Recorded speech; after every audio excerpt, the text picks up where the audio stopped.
When the world's richest man and one of the most outspoken Christian leaders unite over one issue, you know something is shaking the system. Netflix, once untouchable, is under fire again. But this time, it's not just conservatives talking. It's Elon Musk himself tweeting, "Cancel Netflix for the health of your kids." And right behind him, Franklin Graham, son of the legendary Billy Graham, echoed the warning, saying, "This type of content is pushing an agenda against godly and traditional family values on our children and grandchildren. Say no." Why are global figures suddenly turning against the streaming giant? Why now? And could this signal a massive cultural reset coming to Hollywood? What caused this sudden alliance between tech power and faith power? Why is Netflix losing millions of subscribers overnight? And could this be the beginning of a moral awakening in mainstream media? This cancel Netflix movement might be the biggest cultural showdown of our time. It began quietly, a few parents online voicing concern about a new animated series on Netflix. The show, rated for kids as young as 7, featured a gender non-conforming character and a boy in a dress being celebrated by his two same-sex parents. But when screenshots of those scenes spread across X, things exploded. Prominent voices like Matt Walsh and Allie Beth Stuckey called it out as an attack on innocence. Then came the shocker. Elon Musk joined in. He posted, "Cancel Netflix for the health of your kids." Within hours, the hashtag #CancelNetflix hit #1 trending worldwide. The movement went from a small parent protest to a global stand against ideological content aimed at children. That's when Franklin Graham entered the conversation. Known for never backing down when it comes to protecting biblical values, Graham shared a post saying, "I hope Netflix gets the message." Their stock prices dropped again last week with the biggest decline since April. Breitbart News reported, Netflix has been struggling as it chooses to stream animated programs that expose small children to alternative relationship themes, same-sex kisses, and a little boy in a dress prancing around for his same-sex fathers. Their membership started to slide last month after one of their cartoon creators smeared Charlie Kirk following his death. Now Elon Musk is calling them out for featuring a transgender character in a cartoon rated for children as young as 7. He's urging people to end their Netflix subscriptions, posting, "Cancel Netflix for the health of your kids." He's right. This type of content is pushing an agenda against godly and traditional family values on our children and grandchildren. Say no. His message wasn't just about Netflix. It was about the spiritual war over the minds of children. And suddenly, the trend wasn't just political, it became spiritual. Netflix's stock had already been struggling. But right after the controversy, analysts noticed another sharp decline, the biggest since April. Parents began posting screenshots of them canceling their subscriptions, some saying, "Enough is enough. We're not paying to confuse our kids." Breitbart News confirmed what insiders were whispering. Netflix's membership started to slide last month after one of their cartoon creators smeared Charlie Kirk following his death. And now, with Elon Musk's global influence and Franklin Graham's Christian audience, Netflix found itself losing both its tech and moral allies.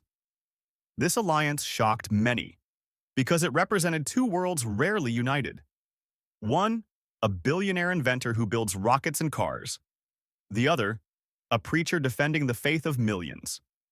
But both are fathers. Both are seeing how far the entertainment industry has drifted from the truth. Elon Musk has said it before, that the woke mind virus is the biggest threat to humanity. Franklin Graham calls it a spiritual virus corrupting the next generation. Different language, same warning. And for the first time, the world is seeing faith and influence converge to confront this ideology head-on. Let's be honest, this isn't just about one show. It's about a pattern. Children's media is quietly normalizing ideas that were once considered adult topics. Kids are being taught who to love and what to be, before they even understand who they are. This isn't creativity anymore. It's indoctrination. And as Franklin Graham put it, it's an agenda against godly and traditional family values. Christians are now asking, where does this end? If a cartoon can teach your child confusion, what will the next generation believe about family, morality, and God? Now, if you think this conversation is exaggerated, let's look at what's actually being shown to children. Commentator Chaya Raichik, known for the viral account Libs of TikTok, shared a detailed thread exposing concerning messages found in several Netflix shows marketed for kids. Here's what she highlighted. Dead End, Paranormal Park, a cartoon mixing dark supernatural themes with identity messaging. Cocomelon Lane, a spin-off of the beloved toddlers show, now features a storyline of gender questioning presented as self-expression. A comedy special titled Hannah Gadsby's Gender Agenda includes performers who mock traditional values and celebrate identity activism. And it's being promoted alongside family-friendly content. Ada Twist, Scientist, a show for 7-year-olds, includes a same-sex wedding storyline for the teacher, produced by Barack and Michelle Obama. Jurassic World, Camp Cretaceous, adds same-sex themes to a preteen adventure. Gecko's Garage, for toddlers, features a pride parade scene celebrating alternative lifestyles. Ridley Jones teaches about gender identity to children as young as 7. Transformers, Earthspark, introduces robots identifying with human-style pronouns. Strawberry Shortcake and the Beast of Berry Bog normalizes cross-dressing as expression, labeled suitable for all ages. Monster High.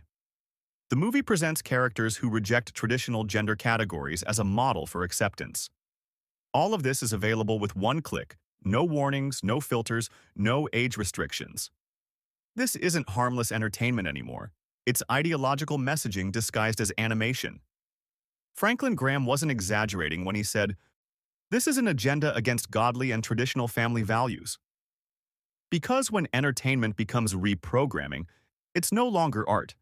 It's a battle for the hearts of our children. As the backlash grew, Netflix saw another dip in subscribers, and its PR team has stayed silent. But in that silence, the conversation is getting louder. Churches have begun discussing media discernment again. Parents started filtering their children's streaming options. And millions realize something. They've been asleep while Hollywood raised their kids. Now, Franklin Graham and Elon Musk have become unlikely wake-up calls, forcing even secular voices to question what's being fed to the next generation. The Bible says in Proverbs 22:6, "Train up a child in the way he should go, and when he is old, he will not depart from it." But how can we train them when the world is training them faster through screens? This isn't just about canceling Netflix, it's about reclaiming our children's minds. Franklin Graham said, "Say no." Elon Musk said, "Cancel it for the health of your kids." Maybe. This is the moment we all say enough is enough. This isn't just a culture war, it's a spiritual battle, and it starts in your living room. Cancel what pollutes the soul. Guard what enters your home. And more importantly, talk to your kids about truth before Netflix does. Elon Musk may have the money, Franklin Graham may have the ministry, but you have the authority in your home. Let's be bold enough to stand for righteousness, and wise enough to see the enemy's schemes, even when they come wrapped in bright colors and catchy songs. If you believe protecting the next generation is worth standing for, hit that subscribe button and share this video to wake up